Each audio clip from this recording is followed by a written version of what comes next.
Hvad tænkte du, da du hørte, at det her det er foregået helt rigtigt? Jamen, det kom faktisk ret meget bag på mig. Det er jo et stykke Danmarks historie, vi ikke hører om i folkeskolen. Så jeg blev lidt chokeret over at høre det, fordi vi fremstiller altid os selv, at jeg havde det billede af, at vi var de gode samaritter, der hjalp jøderne til Sverige. Og så finder man stille og roligt ud af, at det var ikke helt sådan, at tingene hang sammen. Og jeg synes jo, at et eller andet sted, så har man levet på en løgn. Og hvad er det for nogle værdier, vi har, hvis vi bygger vores værdier op på noget, der ikke er helt sandheden? Så jeg var sådan, jeg tænkte, wow, det er i hvert fald en historie, der skal fortælles. Og det bliver den jo så i den her film. Hvorfor har vi ikke hørt om den her historie før, tror du, Mikkel?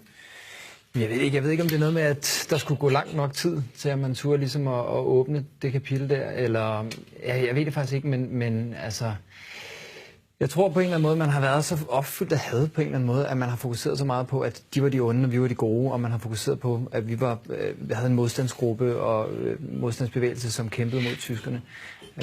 Og så tror jeg måske, at der er gået tilpas lang nok tid til, at man tør kigge på de lidt mørkere sider nu.